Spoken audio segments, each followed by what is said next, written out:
প্ৰভুসকল মই এটা কথা দেখিছো ইয়াত আহি যে ইয়াত খুব ধুনীয়া দেখা ল'ৰাবিলাকে লাগি আছে এটা এটা বৰ ডাঙৰ কল্যাণকাৰী এটা চিহ্ন যে আজিকালি ডেকা ল'ৰা ছোৱালীবিলাকে আধ্যাত্মিক চিন্তা চৰ্চা কৰে কিছু সংখ্যকে আকৌ আধ্যাত্মিক চিন্তা চৰ্চা ব্যতিৰেকে তেওঁলোকে অন্যান্য স্থানলে য'ত জীৱনৰ কোনো নিৰাপত্তা নাই অসংস্কাৰী কিছুমান স্থানত গৈ তেওঁলোকে জীৱন নিৰ্বাহ কৰে মদ ভাং নিচা দ্ৰব্য আদি খায় সেই ডেকা ল'ৰাখিনি যেতিয়া এনেকুৱা ধৰণৰ অনুষ্ঠানত লাগি চাতি থাকিব এইটো এটা ভাগ্যৰ কথা ভাল লগা কথা গতিকে ইয়াত উপস্থিত হৈ যিবিলাক ডেকা ল'ৰাই ডেকা বা গাভৰু ছোৱালী যিসকল ইয়াত ঈশ্বৰ কৰ্ম কৰি আছে আমি দহ ভকতে তেওঁলোকক আশীৰ্বাদ কৰিব লাগে চবে যাতে তেওঁলোকক ভগৱানে সুস্থ শৰীৰে ৰাখক সুস্থ মস্তিষ্কৰে শান্তিপূৰ্ণ হৈ তেওঁলোকে জীৱন নিৰ্বাহ কৰক আৰু আগন্তলৈ যেন ভকত ভগৱন্তৰ এই কাৰ্যত তেওঁলোকে যাতে নিজক নিয়োজিত কৰিব পাৰে তাৰ কাৰণে কৃপা যে আমি আগবাঢ়িছো হেৰা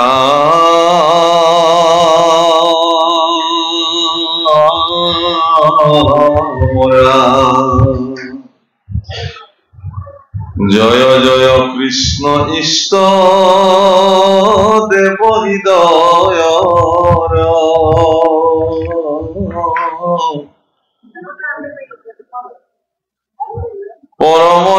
পৰমেশ্বৰ সৰ্বগুণে মনোহৰ হে ৰাম জগত নিস্তাৰ কৰে যাৰ গুণ নাম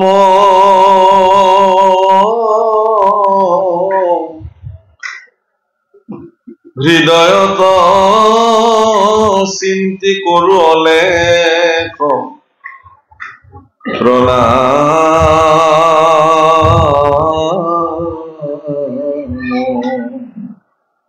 যাৰ দয়া বলে খোৰা পৰ্বত চৰাৱে মুখে ৰাও নাহি যাৰ সিও কবি হৈ ভগৱানৰ বিশিষ্ট গুণসমূহৰ ভিতৰত ই অন্যতম যেতিয়া কুৰুক্ষেত্ৰ যুদ্ধ সমাপ্ত কৰি ভগৱান কৃষ্ণ পুনঃ দ্বাৰকালৈ উভতিছে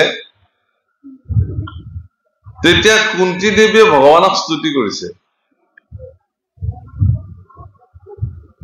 কুন্তি দেৱীয়ে ভগৱানক স্তুতি কৰি স্তুতিত কি বুলি কৈছে মুকম কৰোতি বাচালম পঙ্গুম লংঘয়তে গিৰিম यत् कृपातमहं वन्दे परमानंद माधवम মুকম যিজনে মুক কথা কব নোৱাৰে বোবা তেওঁ কথা কব পৰা হয় বাচালম তেওঁৰো মুখেৰে কথা ওলায় পঙ্গুম লংঘয়তে গিৰিম পঙ্গু বা খোৰায়ো পৰ্বত বগাব পাৰে যত কৃপাতমহম যদি তোমাৰ কৃপা ভগৱান কৃপা সিন্ধু কৰুণা সিন্ধু দয়াৰ দীনবন্ধু দয়াশীল ভকত বৎসল শৰণাগত বৎসল মোৰ ভগৱান দীন দুখী দৰিদ্ৰ এই সকলৰ প্ৰতি ভগৱান সৰ্বদা কৃপাশীল হয় কুন্তি দেৱী এই স্তুতি কৰিছে ভগৱান এই স্তুতিত তেওঁৰ প্ৰতি সন্তুষ্ট হৈছে বাভকল স্তুতি আৰু প্ৰাৰ্থনা দুটা বেলেগ সম্পূৰ্ণ বেলেগ স্তুতি তাকে বোলে যেতিয়া সাক্ষাৎ ভগৱান সন্মুখত বিদ্যমান হৈ থাকে ভগৱানক সাক্ষাৎ স্বৰূপাৰ্থত সন্মুখত লৈ যেতিয়া স্তুতি কৰা হয় এয়া স্তুতি প্ৰাৰ্থনা কৰা আৰু যিকোনো মুহূৰ্ততে ভগৱানক কৰা প্ৰাৰ্থনা সেই প্ৰাৰ্থনা স্তুতি এখানে মহাৰাজ ইন্দ্ৰদুম্নই ভগৱানক যেতিয়া স্তুতি কৰিছে সেই স্তুতি মহাপুৰুষ শংকৰদেৱে কীৰ্তনত বৰ্ণন কৰিছে বৰ্ণন কৰি কৈছে স্তুতি কৰিবা নোৱাৰে তোমাক ব্ৰহ্মাদি দেৱ যাকে মনুষ্য বুদ্ধিৰে কেনমতে মই কৰিব স্তুতি তোমাকে ও হৰি প্ৰভু জগন্নাথ নিস্তাৰ কৰা দাৰুণ সংসাৰ। হে জগন্নাথ, ব্ৰহ্মা আদি দেৱতা সকলেও যাক স্তুতি কৰিব নোৱাৰে, মইনো মনুষ্য বুদ্ধিৰে তোমাক কি স্তুতি কৰো। আচলতে ইন্দ্ৰদ্যুম্নে স্তুতি কৰিব জানে, কিন্তু আমাৰ নিচিনা মূঢ়মতী মনুষ্যসকলৰ মগজুত মহাপুৰুষে এই কথাটো সোমাইছে যে আমিনো কোন ভগৱানক স্তুতি কৰিবলৈ। স্তুতি কোনে কৰিছিলে? গজেন্দ্ৰই স্তুতি কৰিছিলে, ইন্দ্ৰদ্যুম্নে স্তুতি কৰিছিলে, কুন্তি স্তুতি কৰিছিলে, ধ্ৰুৱই স্তুতি কৰিছিলে, প্ৰহ্লাদে স্তুতি কৰিছে। এই প্ৰবাদ প্ৰতিম পুৰুষসকলে স্তুতি কৰিছে। এওঁলোক ভগৱানৰ ভক্ত একান্ত, এওঁলোক বেদজ্ঞ, শাস্ত্ৰজ্ঞ, সাধক। সেইকাৰণে তেওঁলোকে ভগৱানক স্তুতি কৰিব জানিছে। কিন্তু আপুনি মই আমিতো ভগৱানক স্তুতি কৰিব নোৱাৰো। ইমতে ভকতি কৰিব তোমাক হৰি হৰি। মই মূঢ়মতি নাজানো একো উপায়। মহাপুৰুষ মাধৱে লিখি দিছে, আমিতো মূঢ়মতি উপায় বিচাৰি নাপাওঁ এইটো ভগৱানক কেনেকে ভক্তি কৰিব লাগে, কেনেকে স্তুতি কৰিব লাগে। মহাপুৰুষে লিখিছে, নাৰায়ণ কাহে ভকতি কৰো তেৰা, কেনেকে এতিয়া তোমাৰ ভক্তি সাধন কৰো। মোৰ মন বাৰে বাৰে ঘাতুক পাপৰ কৰ্মৰ প্ৰতিহে ধাৱমান হয়, অসৎ দুৰ্জন কৰ্মৰ প্ৰতি মোৰ মন বাৰে বাৰে বিচলিত হৈ যায়। তাক স্থিৰ আৰু স্থিতপ্ৰজ্ঞ কৰি তোমাৰ চৰণত আনি স্থিৰ বুদ্ধিৰে তোমাক ভজনা কৰিবৰ কাৰণে যিমানে যত্ন নকৰো কিয়, বাহ্যিক অৱস্থা এনেধৰণে আমাক লৈ যায় যে বাৰে বাৰে মন তালৈকেহে যায়। ভাগৱতত বহি থাকিও সেইকাৰণে মানুহে বেলেগ কথা কব পাৰে, কিয় যে তেওঁৰ মন স্থিৰ হোৱা নাই। ভাগৱতত বহিও বিষয়ৰ প্ৰতি তেওঁৰ এতিয়াও এই টানটো আছে। সেইকাৰণে ভাগৱতত বহিও অমুক হল তমুক হল এই যে কথা পাতি থাকে, বিষয়ীসকলৰ এইবোৰ কাৰ্য স্থিৰ নহয়। যিয়ে নহওক, আমি ঈশ্বৰৰ প্ৰতি এইকাৰণে কৃতজ্ঞ হব লাগে, ঈশ্বৰৰ দয়া, ঈশ্বৰৰ কৃপা সৰ্গত কৰিব লাগে, ঈশ্বৰৰ কৃপা পাত্ৰ হোৱাৰ কাৰণে প্ৰয়াস কৰিব লাগে। কাৰণ ঈশ্বৰৰ কৃপাৰ মাহাত্ম্য ইমান বেছি যে খোৰায়ো পৰ্বত চৰাব পাৰে, বগাব পাৰে, আৰু যাৰ মুখেৰে কথা নোলায় তেওঁ এদিন কবি হব পাৰে ঈশ্বৰৰ কৃপা। সেই পৰমানন্দ মাধৱক মই বন্দনা কৰিছো। কৃষ্ণ কৰা বাপ, কৃপা কৰা বাপ, মই অজ্ঞান, মোৰ অজ্ঞানিক তুমি কৃপা কৰা। ৰাম নাহি অৰ্থ গুঢ় শাস্ত্ৰ, ভাগৱত সম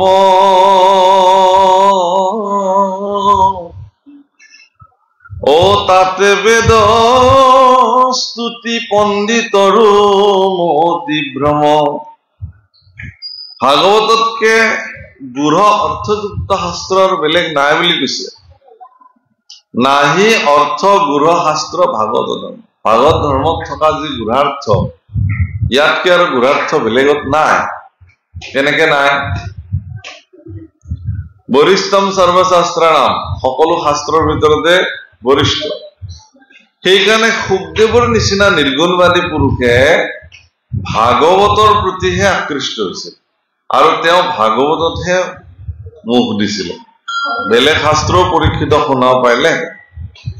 অভিসম্পাদ প্ৰাপ্ত 7 দিনৰ ভিতৰত তক্ষকে দংশন কৰিব মহাৰাজ পৰীক্ষিতক সুখদেৱে ইচ্ছা কৰিলে বেদা আদি অন্যান্য শাস্ত্ৰ তেওঁক শ্ৰৱণ কৰোৱাব পাৰিলেহেঁতেন।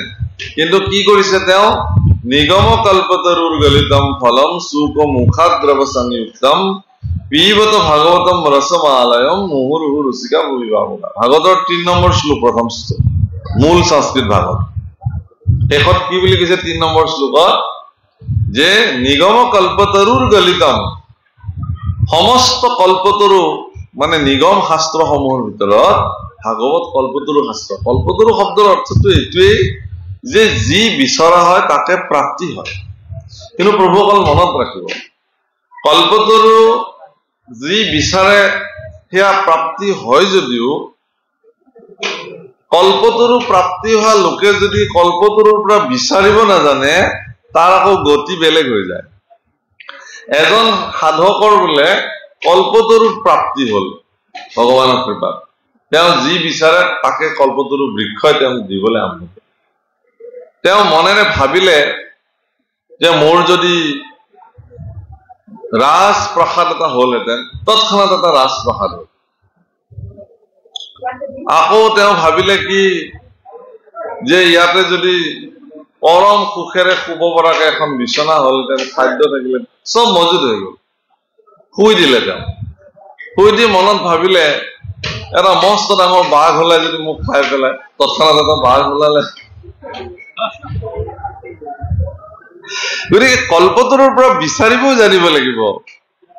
আমি ভগৱানৰ পৰা কি বিচাৰিব লাগে সেই কথা ভক্তসকলে জানিব লাগে। কি জানিব তেতিয়াহলে? পাপসকল এটা কথাই জানিব লাগে যে ভগৱান অন্তৰ্যামী, মোক কি প্ৰয়োজন তেওঁ জানে। তুমি যেহেতু মোৰ অন্তৰ্যামী হৈ মোৰ তাতে আছাই ভগৱান, তেতিয়াহলে মই আৰু বেলেগ বিচাৰিবলগীয়া কি আছে? যদি আমি আমাৰ ক্ষমতাৰ ওপৰত নিয়ন্ত্ৰিত নহওঁ, মোৰ যিখিনি সামৰ্থ্য ক্ষমতা সেইখিনিক যদি নিয়ন্ত্ৰণ কৰিব নোৱাৰো, তেতিয়াহলে কোনো ধৰণৰ তেওঁ সংযমী ব্যক্তি হিচাপে জগতত প্ৰকৃতি লাভ কৰিব নোৱাৰে। ভগৱানক পাবৰ কাৰণে কেইটামান উপায়ৰ কথা ভাগৱতত উল্লেখ কৰিছে, কোনসকলে পায়। তাত কৈছে দয়ায়া সৰ্বভূতেষু সন্তুষ্ট্যা येन केन वा,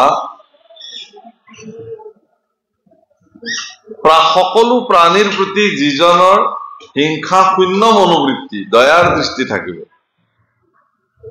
কোনো জীৱক যিজন ব্যক্তিয়ে হিংসামূলক দৃষ্টিৰে নাচায়, কল্যাণকাৰী দৃষ্টিৰে গছ গছনি তৰু তৃণ লতা গুল্ম জীৱ জন্তু চৰাই চিৰিকটি চবৰ প্ৰতি দয়াৰ দৃষ্টি, হিংসা শূন্য দৃষ্টি, মানে অদ্বেষ্টা সৰ্বভূতানাম। গীতাত যিটো কৈছে 12 নম্বৰ অধ্যায়ত প্ৰায় 33 নম্বৰ শ্লোকৰ পৰা 13 নম্বৰ শ্লোকৰ পৰা আৰম্ভ কৰিছে। অদ্বেষ্টা সৰ্বভূতানাম মৈত্ৰীয় কৰুণা এৱচ নিৰ্মোহ নিৰহংকাৰ সম দুঃখ সুখ সুমিলে আৰম্ভ কৰিছে। অদ্বেষ্টা সৰ্বভূতানাম, সকলো ভূতৰ প্ৰতি হিংসা শূন্য দৃষ্টি। আৰু কি বুলি কৈছে? সন্তুষ্ট্যা येन केन वा, যেনে তেনে সন্তুষ্টি থাকিব পৰাৰ ক্ষমতা, যি পাইছে ইমানতে সন্তুষ্টি হব পৰাৰ ক্ষমতা যাৰ আছে, তেওঁ ভগৱানৰ প্ৰেম। সৰ্বেন্দ্ৰিয় উপশান্তস্য, সকলো ইন্দ্ৰিয়ৰ ওপৰত নিয়ন্ত্ৰণ কৰিব পৰাৰ যাৰ অধিকাৰ আছে, যাৰ ক্ষমতা। সৰ্বেন্দ্ৰিয় উপশান্তস্য তুষ্যতেষু জনাৰ্দন, তেতিয়া তেওঁৰ প্ৰতি জনাৰ্দন অলপতে সন্তুষ্ট হৈ যায়। তুষ্যতি অসু, একেলগে লগ লাগি তুষ্যতেষু জনাৰ্দন সন্ধিযুক্ত হৈছে। তুষ্যতি মানে সন্তুষ্টি, অসু মানে সোনকালে। ভগৱান জনাৰ্দন সোনকালে তেওঁৰ প্ৰতি সন্তুষ্টি হৈ যায়। প্ৰভুসকল ইন্দ্ৰিয়ৰ উপশান্তস্য সৰ্বেন্দ্ৰিয় উপশান্তস্য, ইন্দ্ৰিয় সমূহৰ ওপৰত নিয়ন্ত্ৰণ কৰি ৰাখিব পৰাৰ যিটো ক্ষমতা, সেইটো পৃথিৱীৰ বৰিষ্ঠ ক্ষমতা। আৰু ভাগৱত শাস্ত্ৰই এই কথা সৰ্বদা সমস্ত জগতকে নিৰ্ণয় কৰিছে।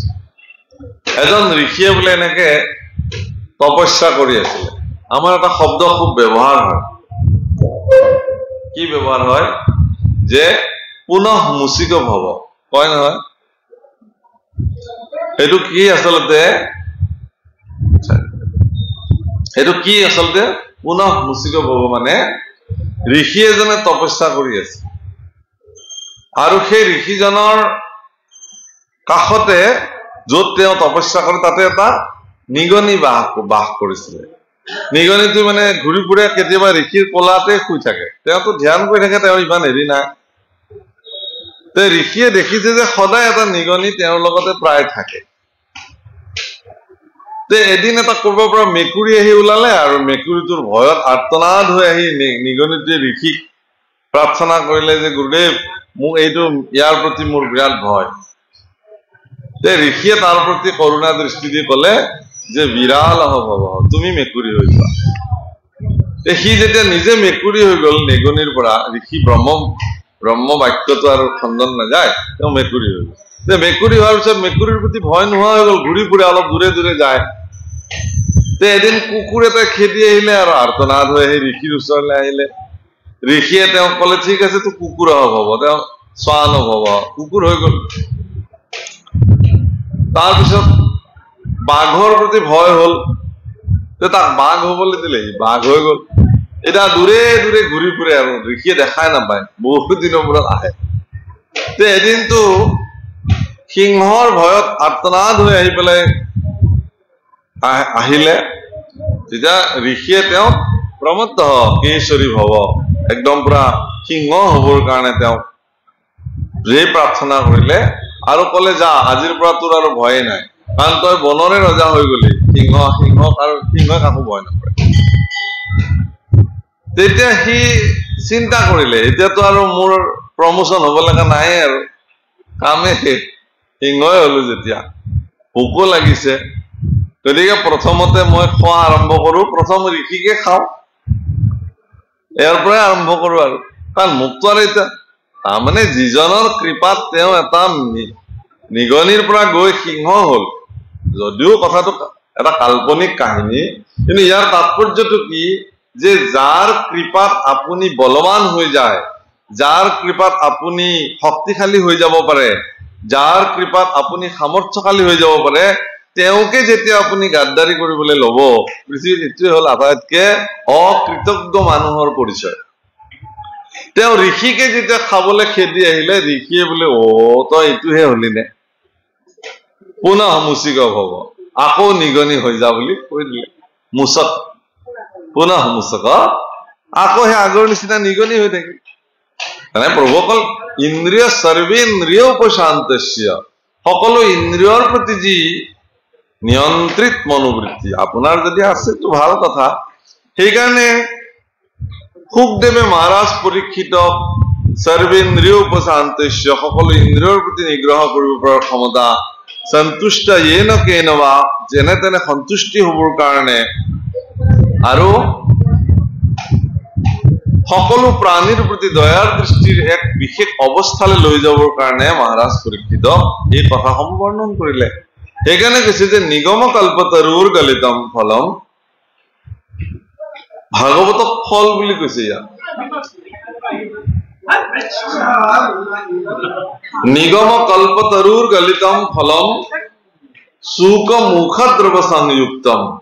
প্ৰভু অকল সংস্কৃতত শুক মানে ভাটৌ চৰাই, ভাটৌ চৰাই যিটো ফলত মুখ দিয়ে সেই ফলটো জানিব আপুনি যে সেইটো আটাইতকৈ ৰসাল আৰু মিঠা ফল। সেইকাৰণে তাত ভাটৌ চৰাই মুখ দিছে। ইমান বিলাক গ্ৰন্থ থকাৰ পিছতো কেৱল ভাগৱত গ্ৰন্থতে সুখদেৱে মুখ দিলে, এইটো বহুত ডাঙৰ কথা, বেলেগ শাস্ত্ৰ পৰা নাই।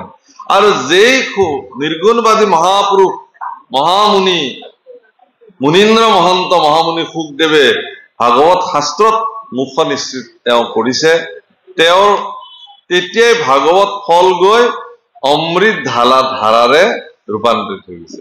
আৰু পৰীক্ষিতক কোৱাৰ অচিলাৰে সেই অমৃত ধাৰা ভাগৱত অমৃত সমস্ত পৃথিৱীৰ আপুনি মই আজিও ইয়াক পান কৰি আছো। সেইকাৰণে কৈছে মুহুৰ্হু ৰসিকা ভুবি ভাৱগা, যেতিয়ালৈকে আপোনাৰ প্ৰাণ থাকে তেতিয়ালৈকে আপুনি এই ভাগৱত ৰস পান কৰিব। ই ৰসৰ আলয়, ৰসমালয়ম, ৰসৰ আলয় পান কৰক। আজি ইয়াতো কৈছে সেইকাৰণে যে পণ্ডিত সকলোৰো মতিভ্ৰম হব পাৰে বেদস্তুতি বুজিবৰ কাৰণে। বেদস্তুতি ইমানেই গূঢ় তত্ত্ব যে এই বেদস্তুতি বুজিবৰ কাৰণে পণ্ডিত সকলোৰো মতিভ্ৰম হোৱা দেখা যায়।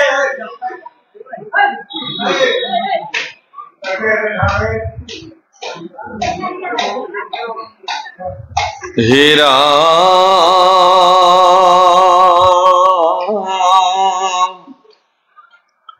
উচ্চ গাছে মধু আছে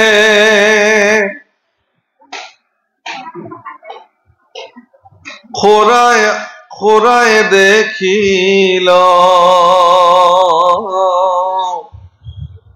মুন্দে গাঁৱে বস্ত্ৰ ঢাকি তলত বকিল দীৰ্ঘ দাণ্ডি ধৰি এক ভীতি বিদাৰিয়া যি কিছু পৰয় তুষ্ট হৈ তাক পিয়া মোৰো সেই পতন্তৰ কহিলো সাহস ভক্তি দাণ্ডি দিয়া ভাংগু বেদ মধুবাস ওখ বৃক্ষত মৌৱে বাহা লৈছে মৌ খাবলৈ মন কিন্তু তেওঁ খোৰা কি কৰিব মূৰে গাৱে কাপোৰ লৈ এডাল দীঘল বাৰীৰে মৌ হানি দিলে আৰু যি দুই এক টোপাল ৰস পৰিলে তাকে খাই মধু পান কৰা বুলি সন্তুষ্টি হ'ল কৈছে মোৰো সেই একেই অৱস্থা ভাগৱত ভট্টাচাৰ্যই ভাগৱত এই অনুবাদ কৰিবলৈ যাওঁতে তেওঁ এই কথা কৈছে যে মোৰো একে অৱস্থা এনেহেন গুঢ়তত্ত্ব বেদস্তুতিক ভক্তি দণ্ডেৰে মই খুচি দিছো আৰু যিখিনি মধু ৰস ভাগৱত অমৃত পঢ়িব এইখিনিতে মই কিন্তু সন্তুষ্টি হলো আপোনালোকেও এইখিনিতে সন্তুষ্টি হ'ব বুলি আশা ৰাখিছো ৰাম জাত ৰাম পিবে যাৰ আশা আছে শীঘ্ৰে চাপা পাশ যত পাই সেই লোভী নচাৰি বাস অনাদি প্ৰসিদ্ধ বেদ আপুনি প্ৰমাণ তাহান প্ৰমাণ নিবিচাৰি একোথান হেন বেদ পন্থ উপদেশী ভকতকে দ্বাৰকাক গৈলা কৃষ্ণ কহিলন্ত সুখে বেদৰ বাক্য প্ৰমাণিত কৰিবৰ কাৰণে আৰু অন্য কোনো শাস্ত্ৰৰ প্ৰমাণ আনিবলগা দৰকাৰ নাই কিম প্ৰমাণমিতি চেত তত্ৰামেব নিগম কল্পতৰু বেদ যে বেদ শাস্ত্ৰ বা ভাগৱতৰ শাস্ত্ৰসমূহ প্ৰমাণিত কৰিবৰ কাৰণে অন্য কোনো শাস্ত্ৰৰ প্ৰয়োজনীয়তা নাই সূৰ্য ওলাইছে নে নাই টৰ্চ মাৰি চালেহে হ'ব এতিয়া কোনোবাই যদি কয় যে সূৰ্য যে ওলাইছে মোক প্ৰমাণ দিয়ক কি দিব প্ৰমাণ টৰ্চ মাৰি চাওক সূৰ্য ওলাইছে কিবা লাভ হ'ব জানো গতিকে সূৰ্য স্বয়ং প্ৰমাণিত তেওঁৰ প্ৰকাশ তেওঁৰ ৰশ্মি তেওঁৰ তাপ এইবিলাকে জগতত জাজ্জল্যমানভাৱে প্ৰমাণিত কৰিছে তেওঁৰ অস্তিত্ব যেতিয়া অস্তাচলত সূৰ্য ডুবি যায় সন্ধিয়া সময়ত অস্ত যায় তেওঁৰ নিজৰ অস্তিত্বক তেওঁ যি ধৰণে ম্লান হয় আমি দেখো তেতিয়া তৰা আদি নক্ষত্ৰসমূহ চন্দ্ৰ আদি উপগ্ৰহসমূহ এইসকলে নিজৰ অস্তিত্বক তেতিয়া লাহেকে প্ৰকাশিত কৰে সূৰ্য নহলেহে তেওঁলোকৰ অৱস্থিতি সেইকাৰণে ভাগৱতক পুৰাণৰ সূৰ্য শাস্ত্ৰ বুলি কৈছে প্ৰভুসকল যি স্থানত ভাগৱত প্ৰকাশিত হৈ থাকিব সূৰ্যৰ নিচিনা তাত আৰু অন্য কোনো শাস্ত্ৰ প্ৰকাশিত হোৱাৰ প্ৰয়োজনেই ই স্বয়ং প্ৰমাণিত স্বয়ং প্ৰকাশ হে ৰাম হেন শুনি পৰীক্ষিতে গুণিলা মনতে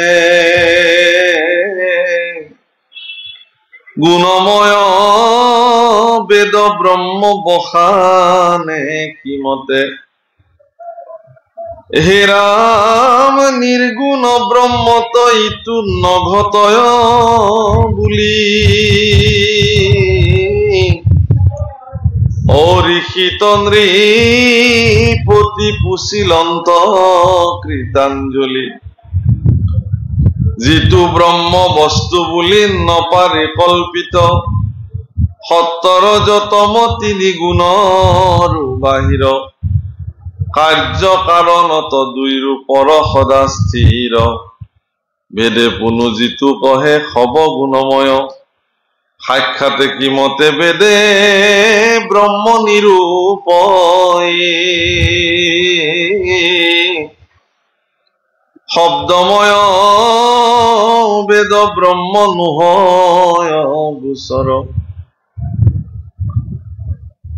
আর বেদে পুনু যিটো কহে সব গুণময় সাক্ষাতে কি মতে বেদে ব্ৰহ্ম নিৰূপণ শব্দময় বেদ ব্ৰহ্ম নহয় গোচৰ ইহাৰ সংশয় দূৰ কৰা মুনিবৰ মহাৰাজ পৰীক্ষিতে সুখদেৱলে প্ৰশ্ন কৰিছে কি কৈছে যে বেদটো গুণময় অর্থাৎ গোটেই জগতখন যেহেতু ত্রিগুণত আশ্রয় হৈ আছে গতিকে বেদও যদি এই জগতখনতে আছে তেতিয়াহলে তেওঁতো গুণতে আশ্রয় হৈ আছে পূৰ্বকল সত্য ৰজ তম তিনি গুণময় এখন জগত গতিকে এই জগতখনৰ অন্তৰ্গত যিসকল আছে তেওঁলোকো গুণময় এনেকি সৃষ্টিকৰ্তা ব্ৰহ্মাও গুণময় তেওঁ নিৰ্গুণ হ'ব পৰা নাই তে নিৰ্গুণ কেৱল ব্ৰহ্ম পৰম ব্ৰহ্ম যে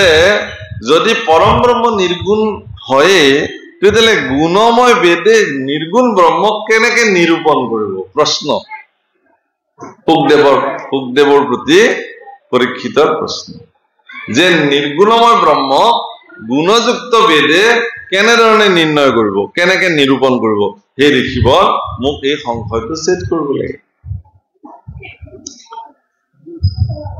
আর ইহার সংশয় রাম হেন শুনি মহামুনি ও দিলন্ত উত্তর শুনা সাধু বুদ্ধি পরীক্ষিত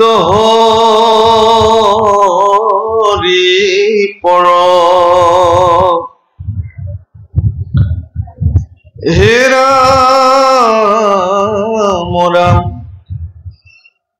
আর ঈশ্বরর যত লীলা গুণে রসই সেই গুণ কহে বেদে নুহে গুণময়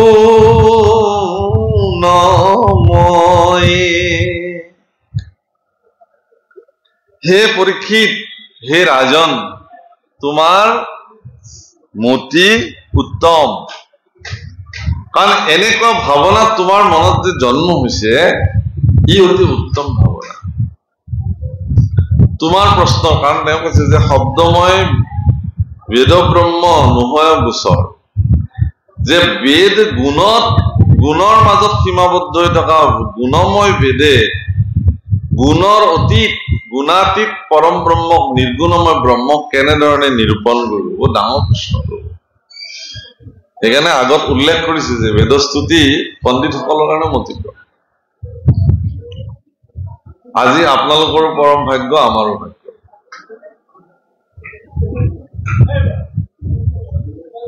কৈছে যে ঈশ্বৰ পুৰুষে যদিও নিৰ্গুণ তেওঁ যিবিলাক লীলা অৱতাৰ পৃথিৱীত ৰচনা কৰে সেইবিলাক গুণৰ অধীনত থাকিহে কৰে সেইটোক কি বুলি কয় সগুণ ব্ৰহ্ম বুলি কয় কৃষ্ণ অৱতাৰে যেতিয়া দৈৱকী নন্দন আহিল তেতিয়া গুণময় হৈ আহিলে কাৰণ তেওঁ সাধাৰণ মানুহৰ নিচিনা ভোক লাগিছে ভাগৰ লাগিছে ব্ৰহ্মৰটো ভোক ভাগৰ পিয়া দুখ একোৱেই নাই কিন্তু যেতিয়া দৈৱকী নন্দন হৈ দৈৱকীৰ গৰ্ভত উপজি আহিলে তেতিয়া আপোনাৰ মোৰ নিচিনা সাধাৰণ মনুষ্যৰ যিসমূহ কৰ্ম তেওঁৰ তাতে এইবোৰ প্ৰয়োগ হ'ব ধৰিলে ৰাতি হলে টোপনি ধৰে ৰাতিপুৱা সাৰ পায় গৰু চাৰিবলৈ যায় ভোক লাগে ভাগৰ লাগে স্নান কৰে ব্ৰহ্মময় শৰীৰত স্নান কৰিবলগীয়া কি আছে মহাপুৰুষে সেইকাৰণে লিখিছে এ হৰিয়ে নাহি জন্ম তোমাৰ তথাপি জন্ম ধৰা হহি জন্মে জীৱৰ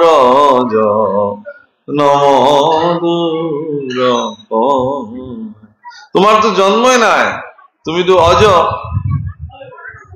কিন্তু তথাপিও তুমি জন্ম ধরা এই কারণে যে সেই জন্মসমূহৰ দ্বাৰা যিসমূহ লীলা তুমি জগতত সম্পাদিত কৰি থৈ যোৱা তোমাৰ ভক্তসকলে সেই লীলাসমূহ অৱগাহন কৰিলে সেই লীলাসমূহৰ চৰ্বিত শ্ৰৱণ কৰিলে সেই লীলাসমূহ তেওঁলোকে যেতিয়া গুণানুকীৰ্তন কৰিব তাৰ দ্বাৰা তেওঁলোকৰ কিন্তু জন্ম ৰোধ হৈ তেওঁলোক নিৰ্গুণ ব্ৰহ্মত স্থিত হৈ যাব। নাও আপুনি মই চবেই হৈ যাব পাৰো বুলি কৈছে।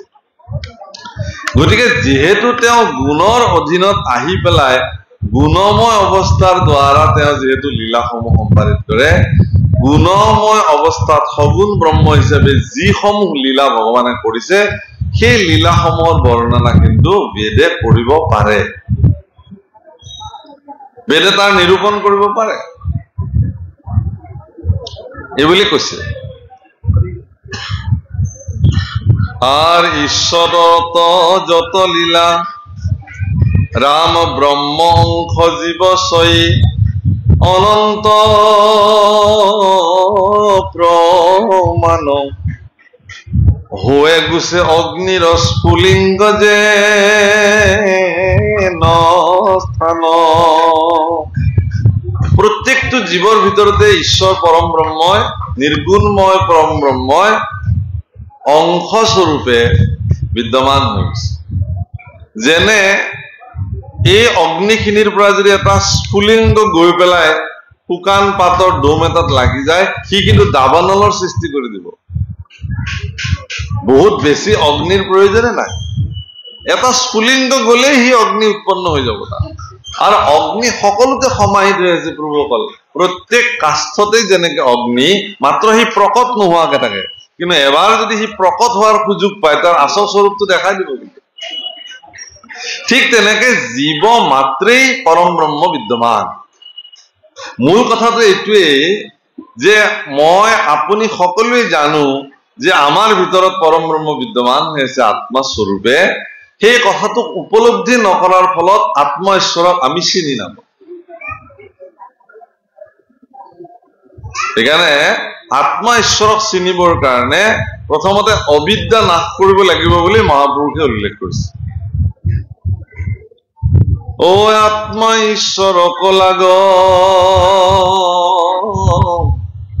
প্ৰত্যক্ষ সততে পাই, নপাই জানা তাংকয় অবিদ্যাত, অবিদ্যা নাখিলে লাগ কৃষ্ণ কপায় যেন কণ্ঠলগ্ন বস্তু সাক্ষাৎ। কণ্ঠলগ্ন বস্তু যেনেকে কণ্ঠলগ্নতে বস্তু এটা সৰ্বদা হাত দিলেই পায়, ঈশ্বৰ কৃষ্ণকো আপুনি পাব যিদিনাখন আপোনাৰ অবিদ্যা নাশ হ'ব। অবিদ্যা মানে মায়া, মায়াক যিদিনাখন নিয়ন্ত্ৰিত কৰিব পাৰিব আপোনাৰ, সিদিনাখন আপোনাৰ অবিদ্যা বিনাশ হৈ যাব আৰু আপুনি পৰম ব্ৰহ্মক চিনিব। কেনেকে চিনিব? আপোনাৰ ভিতৰতে যে ভগৱান বিদ্যমান হৈ আছে এই কথা আপুনি মৰ্মে মৰ্মে উপলব্ধি কৰিব। সেইকাৰণে ইয়াতে কৈছে যে ব্ৰহ্ম অংশ জীৱশয় অনন্ত প্ৰমাণ, ইয়াৰ অজস্ৰ প্ৰমাণ আছে। হৈ গৈছে অগ্নিৰ স্ফুলিঙ্গ যেনে থান, অগ্নিৰ স্ফুলিঙ্গতে সমস্ত অগ্নি সমাহিত হৈ আছে। প্ৰত্যেকটো জীৱৰ শৰীৰৰ ভিতৰতে তদ্ৰূপ ভগৱন্ত পুৰুষ আত্মা স্বৰূপে বিদ্যমান হৈ আছে। খালি মায়াৰ প্ৰচণ্ড প্ৰভাৱৰ কাৰণে মোৰ লগতে থকা আত্মা ঈশ্বৰক মই চিনি নাপাওঁ বা চিনি পোৱাত মোৰ অসুবিধা হয়। হে ৰাম তাতে অনুভৱ মিলে ব্ৰহ্মৰ বিহাৰ, সৃষ্টি স্থিতি অন্ত লীলা ব্ৰহ্মাৰ অপৰ। হে ৰাম সৃষ্টিৰ অপূৰ্বত ব্ৰহ্ম থাকে কেশৰে, কান্তে সূক্ষ্ম ৰূপে থাকে জীৱ চৰাচৰ। ধৰ্ম অৰ্থ কাম মুখ্য হেতু তা সম্ভাৰে, প্ৰাণ মন ইন্দ্ৰিয় স্ৰজন্ত অনন্তৰে। নিৰ্গুণ ঈশ্বৰে ভজে মায়াৰ গুণ, প্ৰকাশকৰ অন্ত ধৰি অনেক ৰূপক। নিৰ্গুণ ব্ৰহ্মত হন্তে হুৱে বেদশয়, গুণে প্ৰৱৰ্তান্ত দেখি কহে গুণময়। আচলতে বেদসমূহ নিৰ্গুণ ব্ৰহ্মৰ পৰাই সৃষ্টি হৈছে। প্ৰথমে নিশ্বাসে বাজ ভৈলা বেদগণ, ভগৱন্ত পুৰুষে যেতিয়া সমস্তকে সংহৰণ কৰি একেশ্বৰে থাকে কিছুকাল থকাৰ পিছত তেওঁৰ পুনৰ সৃষ্টি কাৰ্য সাধিবৰ কাৰণে মন যায় যেহেতু মন যায় গতিকে তেওঁ কি কৰে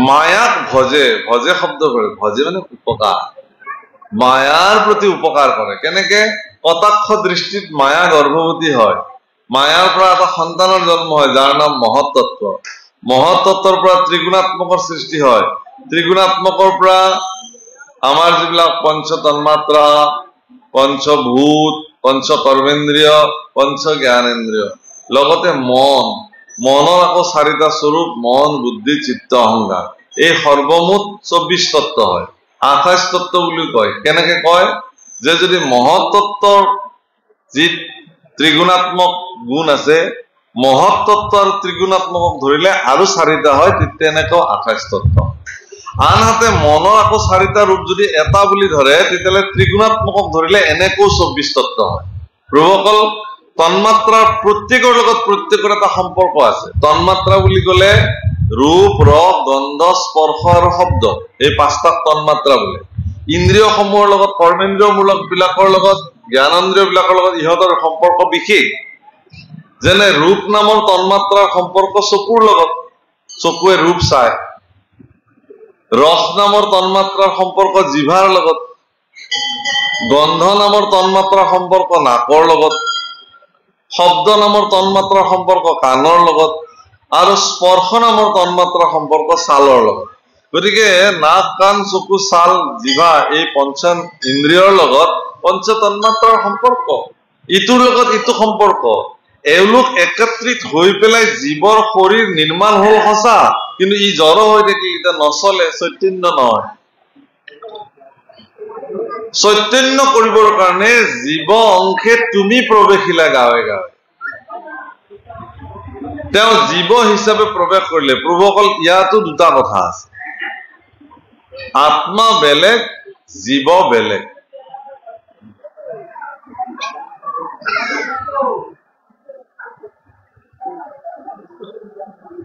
আত্মা বেলেগ জীৱ বেলেগ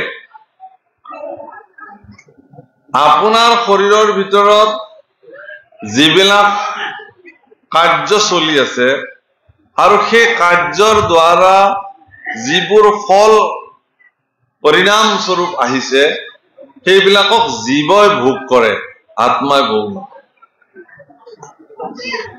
আত্মাৰ কোনো সম্পৰ্ক নাই তাৰ লগত তেওঁ বহি আছে কিন্তু ইয়াতে সাক্ষী মাত্ৰ জীৱই কি ভোগ কৰি আছে চাবৰ কাৰণে তেওঁ বহি আছে সুখ দুখ বেদনা আনন্দ যিয়ে নহওক সব জীৱই ভোগ কৰিছে সেইকাৰণে তত্ত্বত কৈছে এক বৃক্ষে দুই পক্ষী তাকে নিৰন্তৰ এটা চৰাই দিনক দিনে খাই শুকাই কিনাই যাই আছে আৰু এটা একো নাখায় কিন্তু দিনক দিনে সি আকৌ যেনে চৰাই এনেকে আছে কোন এই দুটা এই দুজন এজন জীৱ এটা আত্মা জীৱ কি আত্মাৰ সাক্ষাৎ স্বৰূপ জীৱ কেনেকে যেতিয়া মন দাপনত আত্মাৰ প্ৰতিচ্ছবি প্ৰতিফলিত হয় তাক জীৱ বোলে অৰ্থাৎ মই যদি এখন ডাঙৰ দাপোনৰ সন্মুখত থিয় হওঁ তেতিয়াহ'লে দাপোনত মোৰ যিটো প্ৰতিচ্ছবি দেখিম সেইটো জীৱ বুলি ধৰি লওক আৰু মই স্বয়ং আত্মা অৰ্থাৎ সেইটো মোৰ নিচিনা হুবহু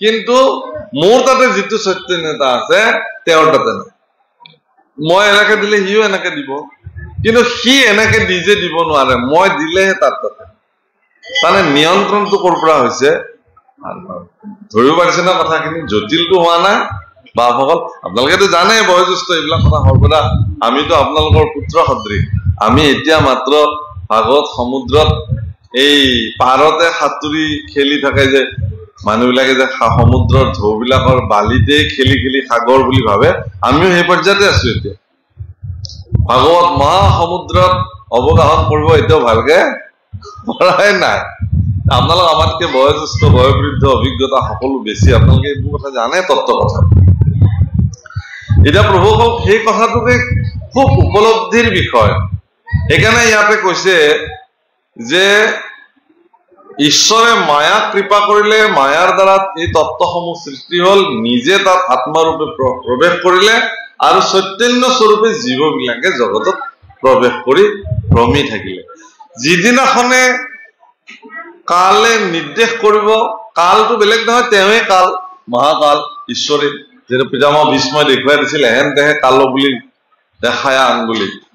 কালৰ যিদিনাখন নিৰ্ণয় আহিব, নিৰ্দেশনা আহিব, সেইদিনাখন লাহেকে জীৰ্ণানি শৰীৰানি, জীৰ্ণ হোৱা শৰীৰটোক এৰি আত্মা অন্য স্থানলৈ গুচি যাব। আৰু সেইদিনাখন সেই মুহূৰ্তৰ পৰাই সেই শৰীৰটোৰ কোনো ধৰণৰ মূল্য আৰু মানুহে নকৰে, কাঠৰ লগত সমান কৰি জ্বলাই পেলাব।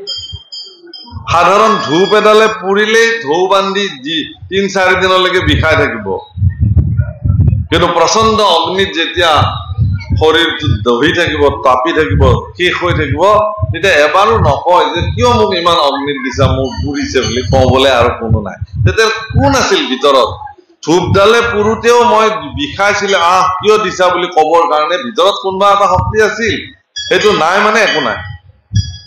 আৰু সেইকাৰণে ইয়াতে কৈছে হেৰা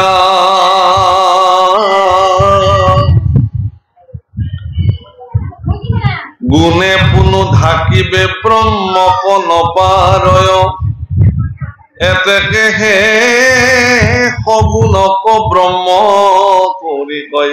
যদিও তেওঁ নিৰ্গুণ হৈও সগুণ সাকাৰ ৰূপ ধৰি জগতলৈ আহিলে, কিন্তু জাগতিক জগতৰ মায়াৰ দ্বাৰা প্ৰভাৱিত গুণে কৰ্মে তেওঁক ঢাকি ৰাখিব নোৱাৰে।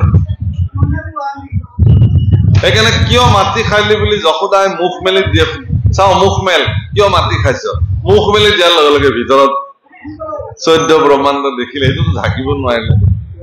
তাৰমানে সগুণ সাকাৰ ৰূপ ধৰি অহা পৰম ব্ৰহ্মক, নিৰ্গুণ ব্ৰহ্মক বাস্তৱিক মায়াৰ দ্বাৰা পৰিচালিত গুণে বা কৰ্মই তেওঁক ঢাকি ৰাখিব নোৱাৰে। সেইকাৰণে তেওঁ যদিও সগুণ সাকাৰ ব্ৰহ্মৰূপ ধাৰণ কৰে, তেওঁকো নিৰ্গুণ বুলিয়ে ভাবা। এতেকে তেওঁ যিকোনো ৰূপ লব পাৰে, কিন্তু তেওঁ নিৰ্গুণ, নিৰ্গুণেই হৈ থাকে। আমি আকৌ নিৰ্গুণ হবলৈ নোৱাৰো, আমি সগুণে গুণতে আছো। আমাৰ নিচিনা গুণত প্ৰৱৰ্তি থকা সকলে যাতে নিৰ্গুণ তত্ত্বক উপলব্ধি কৰিব পৰা যায়, সেইকাৰণে নিৰ্গুণ তত্ত্বই সগুণ অৱস্থালৈকে আহি সাকাৰ ৰূপ ধৰি লীলাসমূহ কৰি আমাক উত্তৰণ কৰাবৰ কাৰণে প্ৰয়াস কৰিলে, তাকেহে লীলা। সেইটোক লীলা মাধুৰী বোলে। ৰূপ মাধুৰী, লীলা মাধুৰী, মাধুৰী ঈশ্বৰৰ লীলা। হেৰা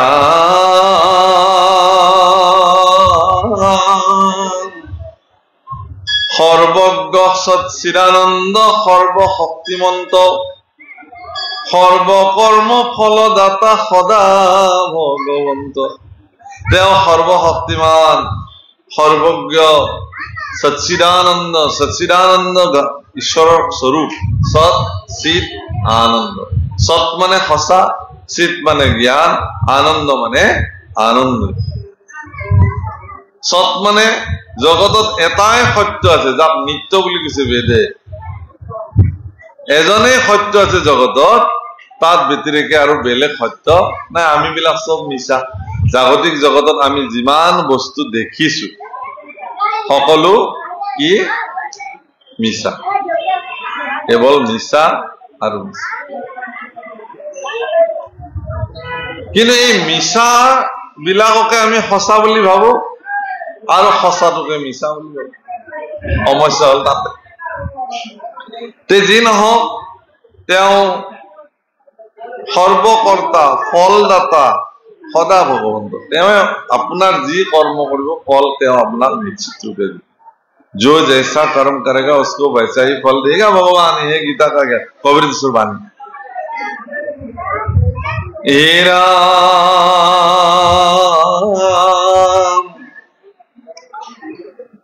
সোহং শব্দৰ দুই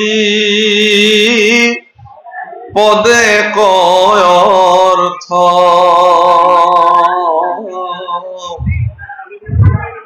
তত্ত্ব তমসী বাক্য বেদে গুচালে অনৰ্থ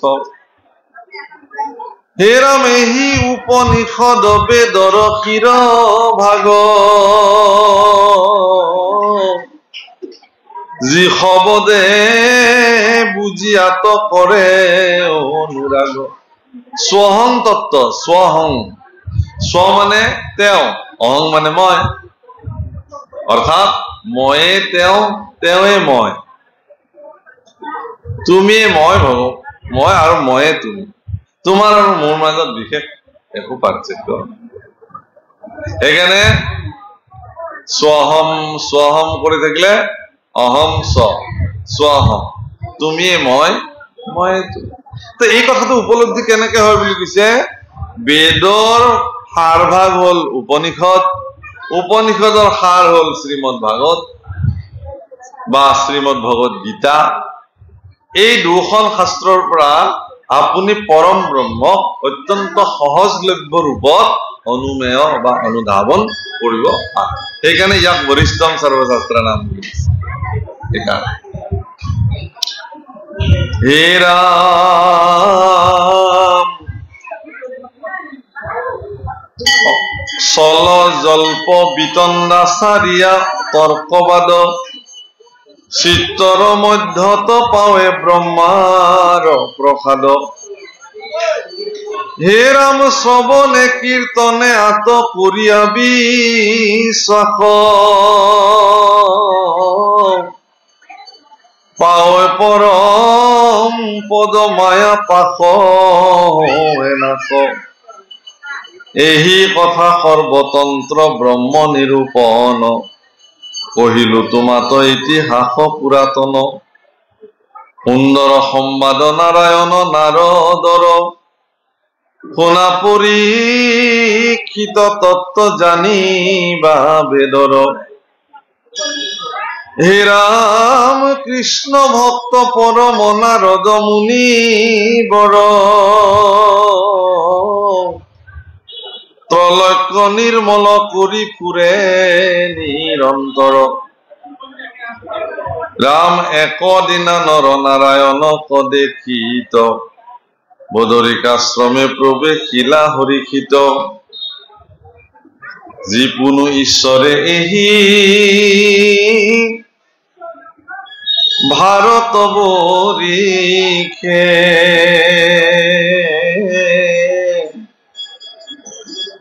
আর সমস্ত জীবর দুঃখ মুখ বিলাসে হে রাম ব্রহ্ম দিন পর্যন্ত তপক আরাধিয়া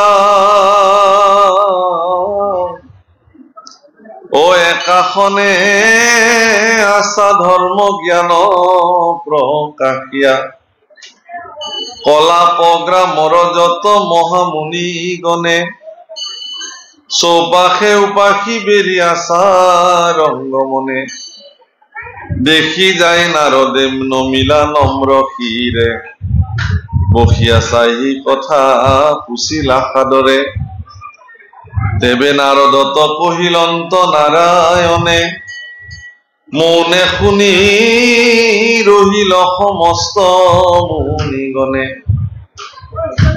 রাম জন লোকবাসী মহাঋষি সমজাত যেন ব্রহ্মবাদ কথা মিলিল পূর্বত রাম নিগদতি নারায়ণ শুনা ব্রহ্মপুত্র জনলোক পূর্বত মিলিল ব্ৰহ্মসত্ৰ ঊৰ্ধ্বৰ এটা ঋষি হব আছে তথা যত সনত কুমাৰ আদি কৃষ্ণ ভকত ঋত্বিকাদি ৰূপে যত যজমান ছয় কৰে যজ্ঞ কৰ্ম সত্ৰ তাহাংকে বুলয় হে ৰাম জাত একে ভাবে সবে ব্ৰহ্ম বিচাৰয় তাকে ব্ৰহ্ম সত্ৰ বুলি মহন্তে কহয় শ্বেত দ্বীপে গয়া তুমি আছিলাতে খন শ্বেত মাধৱক দেখি বাপ ৰংগমন। তুমি বুজিবা হে পৰীক্ষিত, মই তোমাক এটা ইতিহাস কওঁ।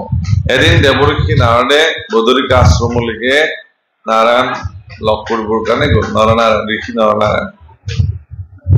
আৰু তাত সকলো ঋষি তপস্বী সকলে তেওঁক বেৰি বহি আছে। আৰু দেৱৰ্ষি নাৰদে গৈ আপুনি বহিছেনে এনেকে বুলি সুধিলে। হব। তাৰপিছত তেওঁলোকৰ মাজত যিখিনি কথা আলোচনা হল, সেই আলোচনাময় কথাখিনিত এই কথাখিনি প্ৰকাশ হৈছে, সকলোকে শুনিবলৈ কৈছে। কি বুলি কৈছে? যে ঊৰ্ধৰেতা ঋষিসকল অৰ্থাৎ শৌনক আদি ঊৰ্ধৰেতা ঋষিসকল যি স্থানত থাকে,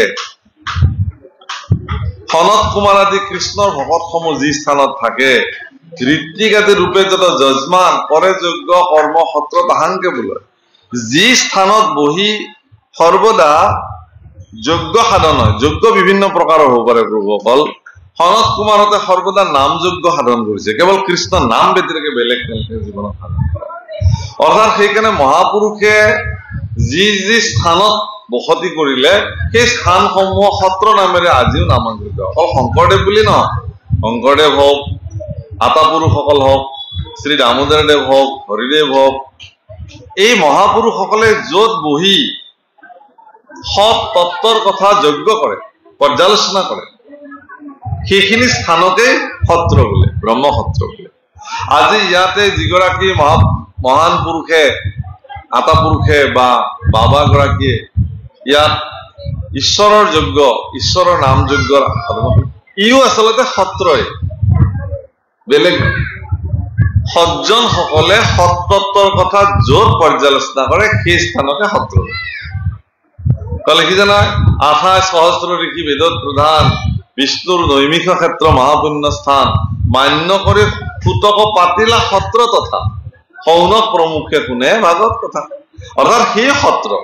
সেইকাৰণে সজ্জন সকলে সত্তত্বৰ কথা যত পৰ্যালোচনা কৰে তাকে সত্ৰ বোলে। হেৰা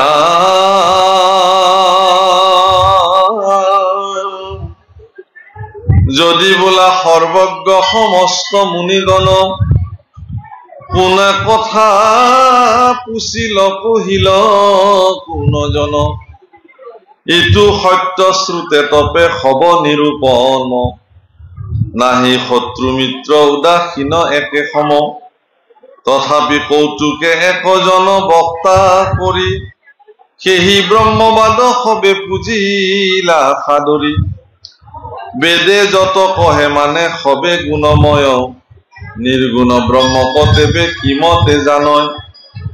হে মহাৰাজ পৰীক্ষিত, তুমি যিটো প্ৰশ্ন সুধিছা, সেই প্ৰশ্নৰ উত্তৰ মই দিয়াতকে, পৰীক্ষিত প্ৰশ্নটো কি আছিল? যে গুণময় বেদে নিৰ্গুণ ব্ৰহ্ম কেনেকে নিৰূপণ কৰিব। এই একেটা প্ৰশ্নকে সেই বদৰিকাশ্ৰমত ঋষি নৰনাৰায়ণৰ পৌৰোহিত্যত দেৱৰ্ষি নাৰদৰ উপস্থিতিত যজ্ঞবেত্তা ঋষিসকলে, বেদজ্ঞ ঋষিসকলৰ মাজতো সেই একেটা প্ৰশ্নে উত্থাপন, যে বেদ যিহেতু গুণময়, নিৰ্গুণ ব্ৰহ্মক বেদে কেনেকে নিৰূপণ কৰিব। গতিকে তেওঁলোকে যিখিনি কথা পাতিছিল, এইখিনি শুনিলে তোমাৰ মনৰ সংশয়টো দূৰ হৈ যাব। মইনো কিয় কব লাগিব?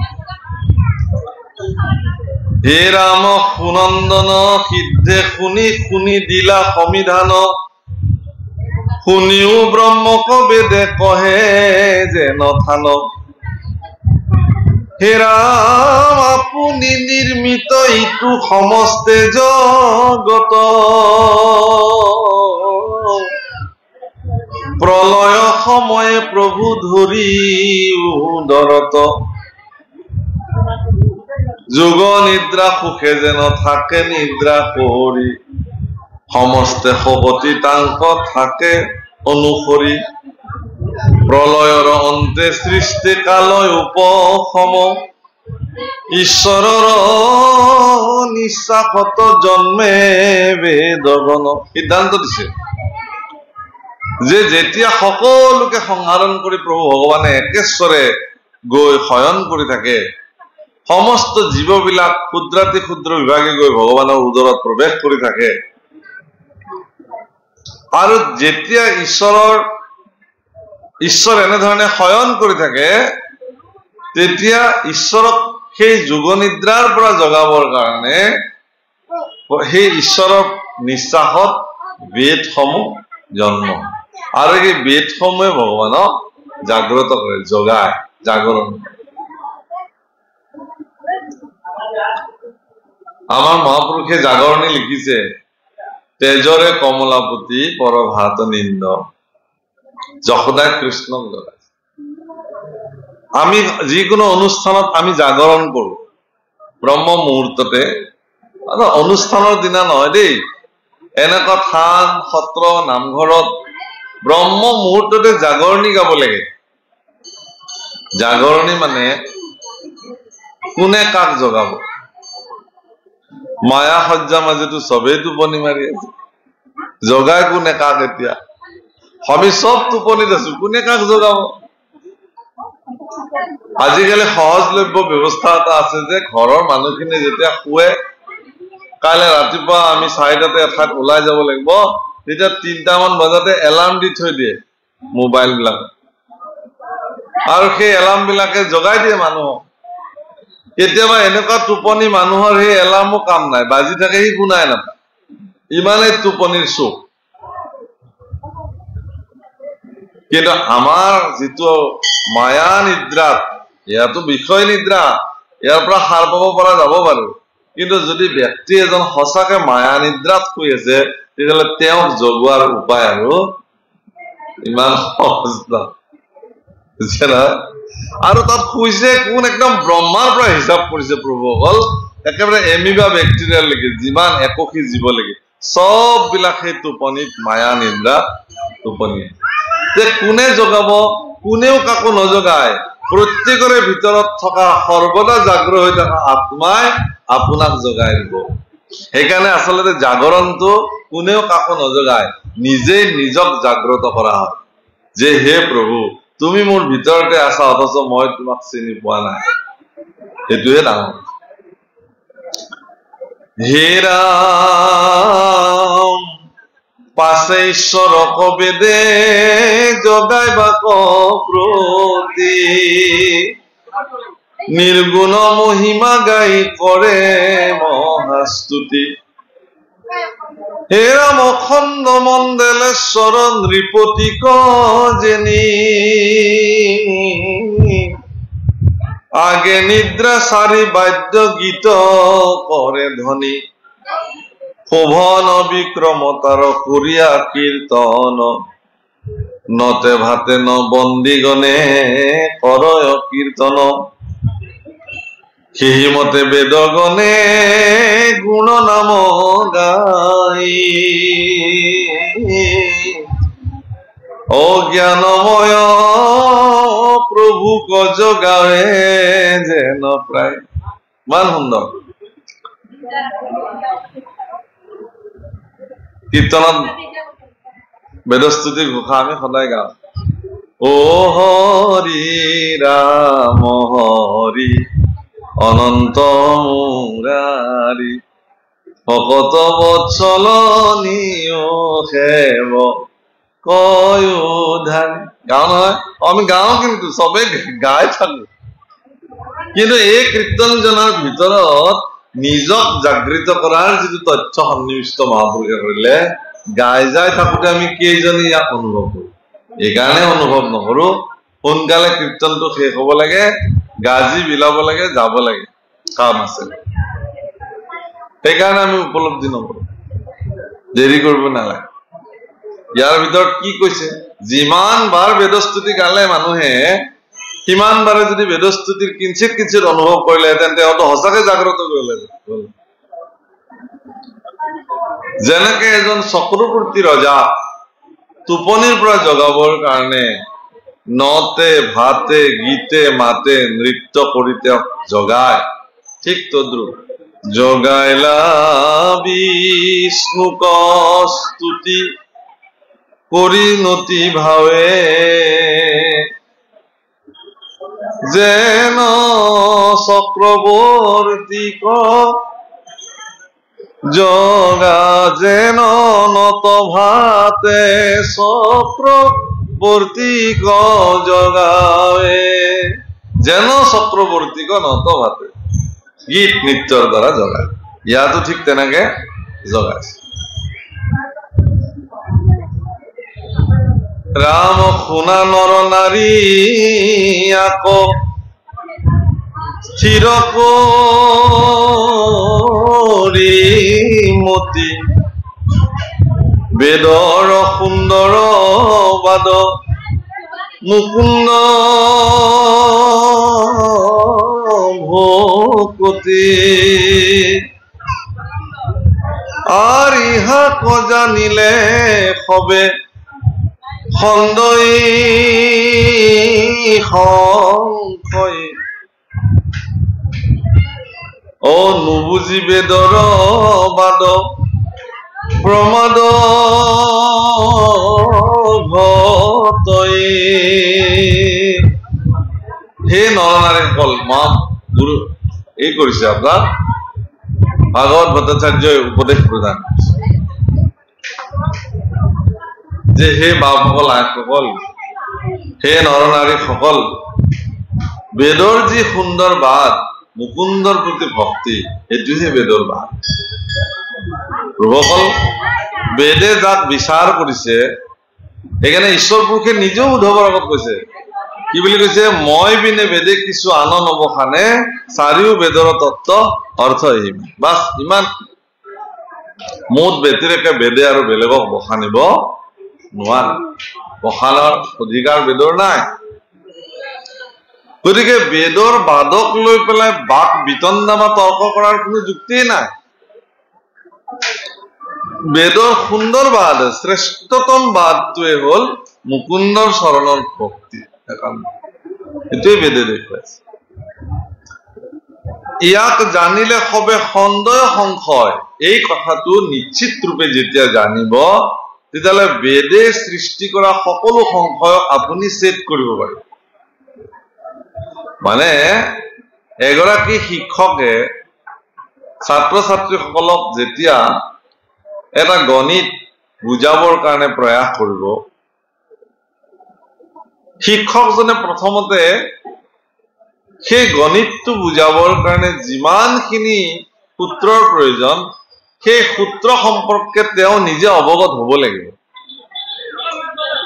যদি তেওঁ অৱগত নহয় তেওঁ যদি অংকটো মুখস্থ কৰি যায় বুজাবৰ কাৰণে ছাত্ৰ ছাত্ৰীক তেতিয়াহ'লে ছাত্ৰ ছাত্ৰী বুজি পাব জানো বুজি নাপায় অৰ্থাৎ এটা সমস্যা সুলভ কৰিবৰ কাৰণে সমাধান কৰিবৰ কাৰণে সেই সমস্যাটো সন্দৰ্ভত বিস্তৃত জ্ঞান আপোনাৰ থাকিব লাগিব বেদৰ দ্বাৰা সৃষ্ট হোৱা যিবিলাক সংশয় পূৰ্বকল আজি এখন ধৰ্মৰ ক্ষেত্ৰতেই মহাপুৰুষীয় ধৰ্ম দৰ্শনৰ ক্ষেত্ৰতে দেখা যায় যে ভিন্নজনৰ ভিন্ন মত আজি আৰম্ভ হৈছে কিন্তু গুৰুজনাইতো একে মতেই প্ৰকাশ কৰি থৈ গ'ল শংকৰদেৱ মহাপুৰুষ তেওঁৰ পদাংক অনুকৰণ কৰি প্ৰপন্ন শিষ্য প্ৰধান শিষ্য মহাপুৰুষ মাধৱদেৱে তেওঁলোকে প্ৰচাৰ কৰিলে কিন্তু আজি ভিন্ন সংগঠন ভিন্ন ব্যৱস্থা প্ৰত্যেকে নিজৰ নিজৰ সংবিধান বা হেতুকে তেওঁলোকে মত হিচাপে দেখুৱায় দৰাচলতে এইটো হ'ব নোৱাৰে মতটো এটাই সেই মতটো বেলেগ নহয় ঈশ্বৰৰ প্ৰতি ভক্তি বাস ইমানখিনি এই কথাটো জানিলে সকলো সংশয় খণ্ডন কৰিব পৰাৰ ক্ষমতা ব্যক্তিৰ থাকে মূল সূত্ৰটো কিন্তু এইটোৱেই বেদৰ সুন্দৰবাদ মুকুন্দ ৰাম বেদৰ পৰোক্ষবাদ পণ্ডিতে নুবুজয় মূৰ্খেও জানয় যদি গোবিন্দ ভজ বেদৰ এই বাদ পৰোক্ষবাদ পণ্ডিতেও বোলে বুজি নাপায় মূৰ্খই বুজি পায় যদি তেওঁ গোবিন্দক ভজে সৰু সৰু মানুহে তথাকথিতভাৱে আমি সমাজৰ তৃণমূল পৰ্যায়ৰ ভক্তসকলকে বুজো তেওঁলোকেও কিন্তু মুখ্য প্ৰাপ্তিৰ ৰাস্তা প্ৰশস্ত কৰি ল'ব পাৰে আৰু নিজকে শাস্ত্ৰজ্ঞ বুলি জহাই ফুৰা বেদজ্ঞ বুলি ক'ব পৰা লোকসকলেও কিন্তু এই মায়াৰ জালখনত ফচি থাকে সেইকাৰণে শ্ৰী শ্ৰী নাৰায়ণ দাস ঠাকুৰ এটাই ফকৰা মাতিছে বোলে 12 হাত জালৰ 13 হাত ফটা হাল মাৰিলি বাপেৰ বেটা ৰৌ বৰালি খৰকি গল পুচি খলিহনা পাহে পাহে ৰ ঠাকুৰ এটাৰ পদ হয়নে বাপ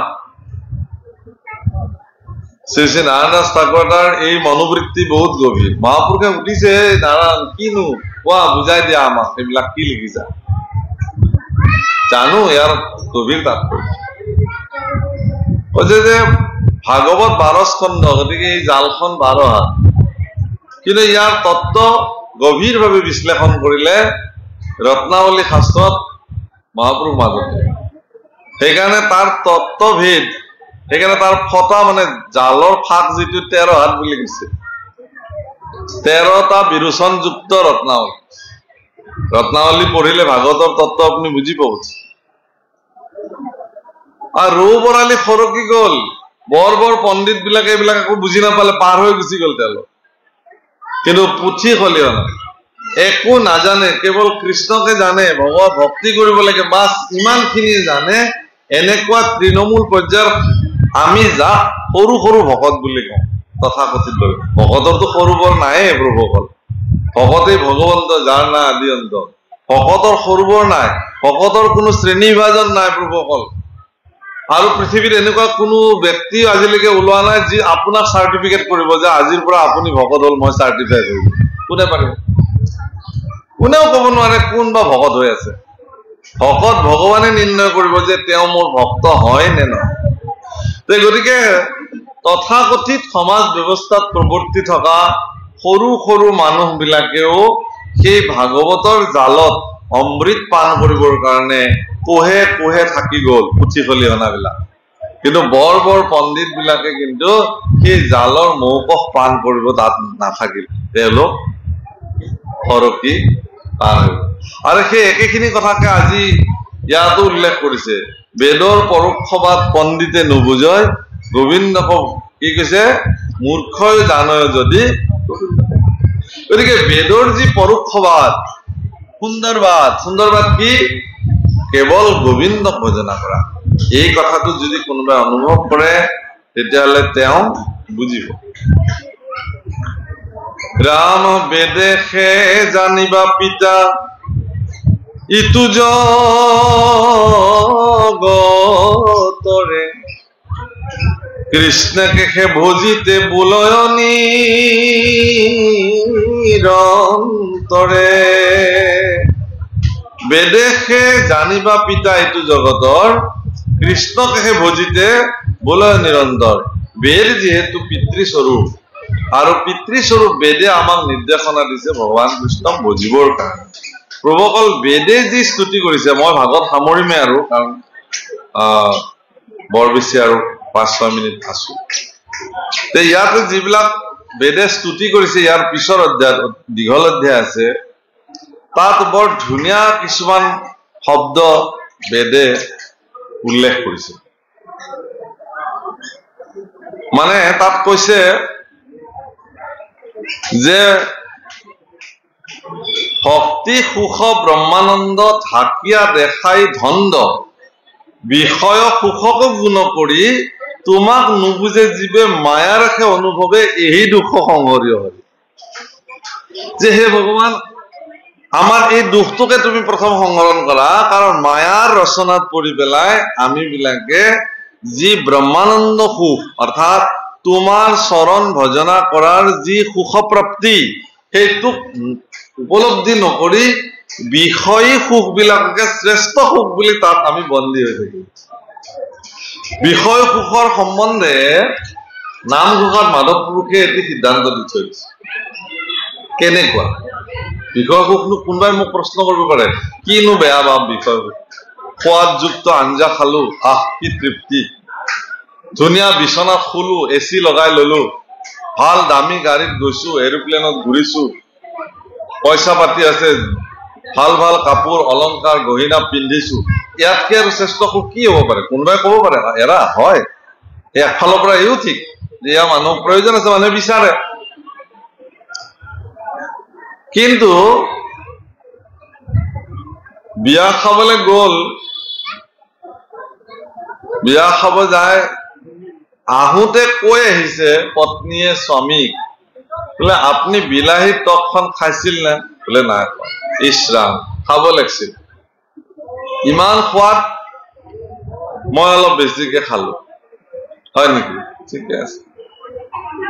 যে ঘৰ আহি পোৱাৰ পিছতহে আচল সোৱাদটো ওলাল, গেষ্ট্ৰিক উপজি উঠিলে যেতিয়া, এতিয়া কৈ আছে কি যে কিয় খালো বেছিকে, মই এতিয়া কি কৰো, ইচাত বিচাত ইফালে টেবলেট বিচৰা হাহাকাৰ লাগি গল, কি কৰে কি নকৰে হাঁহ। গতিকে বিষয়ৰ সুখ খন্তেকীয়া, খাই থাকোতে সেইখিনি সময় জিভাই আপোনাক পৰিতৃপ্তি কৰালে, বাহ বাহ বাহ, ধুনীয়া ধুনীয়া, তাৰ পিছৰ পৰ্যায়ত সেইকাৰণে বিষয় সুখটোক মানুহে প্ৰাধান্য নিদিয়ে। ভক্তি ব্ৰহ্মানন্দ যি সুখ, আচলতে আমি বিলাকে দেখিলো কত যে বাপৰে ইমান ডাঙৰ ঘৰত থাকে, সুখে সুখ তেওঁলোকৰ, কিন্তু সেই ঘৰটোত থকা মানুহে জানে গোটেই ৰাতি টোপনি নাই, চটফটাই চটফটাই। আৰে ইমান ধুনীয়া ঘৰ, ইমান ধুনীয়া বিছনা, কিয় নাহে টোপনি? টেনচন বোলে, দুশ্চিন্তা। আচ্ছা, দুশ্চিন্তাত যদি টোপনিয়ে নাহে, যিটো ঘৰ আপুনি সাজিলে, এনেকুৱাকে সাজিলে ঘৰটোত আপোনাৰ এতিয়া টোপনি নাহে, তেতিয়াহ'লে এইটো ঘৰৰ কি প্ৰয়োজন আছে? মানুহটো গছৰ তলতো বিৰাট টোপনি মাৰে, শিলৰ ওপৰতো মানুহে টোপনি মাৰে। যদি আপোনাৰ সুখ নিদ্ৰাই বঞ্চিত হৈ গল, তেতিয়াহ'লে সেই ঘৰে আপোনাক বিষয় সুখ দিব পাৰিলে জানো? সেইকাৰণে হে প্ৰভুসকল, পৃথিৱীত সুখ সুখ বুলি মানুহ বলিয়া এটা কবিতা পঢ়িছিলে আপোনালোকে, আমি পঢ়া নাই, আমাৰ দেউতাহঁতে পঢ়িছিলে, আমাক কৈছিলে, সুখ সুখ বুলি মানুহ বলিয়া, সুখৰ নেদেখে মুখ, সুখ সুখ বুলি পায় দুখৰ উপৰি দুখ। মানুহে কেৱল বিষয় সুখৰ পিছত দৌৰাতে দৌৰাতে দৌৰাতে দৌৰাতে কেৱল এটাৰ পিছত এটা, এটাৰ পিছত এটা, দুখে দুখে দুখে এটা সময়ত দুখ পায়। কিন্তু যিসকলে সমস্ত ঈশ্বৰৰ বুলি পৰিত্যাগ কৰি ভগৱানৰ দুখানি অভয়চৰণত নিজক সমৰ্পিত কৰিলে, তেওঁলোকে ব্ৰহ্মানন্দ সুখ পায়। সেইকাৰণে এটা কৈছে যে সেইটো ধন্দত ঢাকি, ব্ৰহ্মানন্দ সুখক ঢাকি, বিষয় সুখকে পৰম সুখ বুলি দেখুৱাৰ ফলত আমি বিলাকে তোমাৰ সেৱাৰ পৰা বঞ্চিত হৈ গলো। গতিকে হে ভগৱান, এই দুখটোকে আমাৰ মৰিখন কৰা বুলি বেদে স্তুতি কৰিছে। তাৰমানে কি? বেদে আপোনাক প্ৰতিনিধিত্ব কৰিছে। বেদ যদি নিৰ্গুণ স্থানত অৱস্থান হৈ থাকিলেহেঁতেন, আপোনাৰ মোৰ দৰে গুণত অৱস্থিত হৈ থকা জীৱৰ মনৰ অনুভৱ ভগৱানক দিবৰ কাৰণে কি স্তুতি কৰিলেহেঁতেন? মোক কওকচোন। আপোনাৰ দুখ অনুভৱ কৰিবৰ কাৰণে মই আপোনাৰ সহভাগী হব লাগিব। গৈ পেলাই মই পৰম সুখৰ গাদ্দিত বহি আপোনাৰ দুখৰ অনুভৱ কৰিব নোৱাৰিম। সেইকাৰণে প্ৰকৃত বন্ধু বিলাকে মানুহৰ দুখৰ দিনত তেওঁৰ লগত থাকি পেলাই তেওঁৰ দুখৰ সমভাগী হয়, হৈ পেলাই তেওঁক সান্তনা দিয়ে। সেই সান্তনাটো বেছি কাৰ্যকৰী। সেইকাৰণে আমি গুণময় জীৱবিলাকে গুণময় সংসাৰত আছো কাৰণে নিৰ্গুণ ব্ৰহ্মৰ নিশ্বাসৰ পৰা নিৰ্মাণ হোৱা নিৰ্গুণ বেদেও গুণময় জগতত আহি পেলাই গুণময় বেদ হৈ পেলাই আমাৰ মনৰ অনুভৱক ভগৱানৰ ওচৰত প্ৰতিনিধিত্ব কৰি স্তুতি কৰিছে। ইয়াকে বেদ স্তুতি। ধৰিব পাৰিছে না কথাখিনি? অতি উত্তম বিচাৰ। সেইকাৰণে কৈছে যে মায়া বিনাশন ঘোৰ কোন শক্তি আছে মোৰ, বেদে যদি কহু দৃঢ়ত, মায়াও তোমাৰ দাসী সমগ্ৰ ঐশ্বৰ্য তুমি, পৰিপূৰ্ণ আপুনি ঈশ্বৰ। মায়াক বিনাশ কৰিব পৰা সামৰ্থ্য মোৰ নাই। বেদে কৈছে যে মোৰ নাই, মইনো ক'ৰ পৰা মায়াক বিনাশ কৰিম? কিন্তু মই এই প্ৰভুসকল, ময়ো বিষয়ত আছো, মানে গুণত আছো, বেদো আহি মোৰ লগত একেটা লেভেলতে থাকিলে। কিন্তু এটা বস্তু মই নাজানো, যিটো বেদে জানে। কি জানে বেদে? মায়া যে ঈশ্বৰৰ অধীন এই কথাটো বেদে জানে, মই নাজানো। গতিকে মোক বুজাবৰ কাৰণে বেদে মোৰ হৈ প্ৰতিনিধিত্ব কৰিলে যে তুমিতো মায়াৰ স্বামী, গতিকে মায়াক তুমি নিবাৰণ কৰা প্ৰভু, মোক মায়াৰ বন্ধনৰ পৰা মুক্ত কৰা। বাৰু যি নহওক প্ৰভুসকল, সময় আমাক নিৰ্দেশনা দিছে 12:30 বাজিলেই আমি 1.5 ঘণ্টা সময় ইয়াত অতিবাহিত কৰিলো। আৰু আপোনাৰ খবৰ দৰে সজ্জনসকলক দৰ্শন পালো, এইটোৱে মোৰ জীৱনৰ ভাগ্য। কি শাস্ত্ৰ কলো এইটো বেলেগ কথা, কিন্তু মোৰ জীৱনৰ ভাগ্য এইটোৱেই যে এনে এখন পুণ্য ক্ষেত্ৰ, ধৰ্মক্ষেত্ৰত আপোনাৰ খবৰ দৰে সজ্জনসকলৰ সান্নিধ্য লাভ কৰিলো। মই ইয়াৰ পৰা পোনে পোনে এতিয়া লখিমপুৰলৈ যাম, তাত অনুষ্ঠান আছে। এই কথা আমি আমাৰ হৰে কৃষ্ণ ডেকা বা প্ৰমুখে যিসকল ব্যক্তি মোক আমন্ত্ৰণ কৰিবলৈ সত্ৰলৈ গৈছিলে, তেতিয়াই আমি এই কথাটো পাতিছিলো যে বাবু আপুনি 1 ঘণ্টা মানৰ কাৰণে বা যিখিনি সময় আমাক দিলেও হ'ব বুলি কৈছিলে। গতিকে আপোনালোকৰ এই পৰিৱেশ সঁচাকে ভাল লগা। কেতিয়াবা যদি আপোনালোকে বিচাৰে নিশ্চয় আপোনালোকৰ মাজলৈ পুনৰ আহিম, ভালকে বহিম আৰু আপোনাক সেৱা কৰাৰ সুযোগ ল'ম। গতিকে আজি আমি অনুষ্ঠান ইমানতে বিৰাম দিলো। হ'ব পৰা দোষাদোষ মৰিখন্ন কৰিব, এটি মাত্ৰ পদ আছে তাকে গাই আমি আজি সামৰিম। আৰ জনো বোলা যোগ্য ব্ৰত কহে মাত্ৰ বেদ, বেদস্তুতি শুনি লোৱা আৰু পৰিছেদ। কৃষ্ণৰ কিংকৰে কহে ভাগৱতাচাৰ্য, বাহু তুলি হৰি হৰি বোলাতে জিলাজ। কৃষ্ণৰ কিংকৰে কহে ভাগৱতাচাৰ্য, বাহু তুলি হৰি হৰি বোলাতে জিলাজ। হৰি ৰাম ৰাম ৰাম কৃষ্ণ।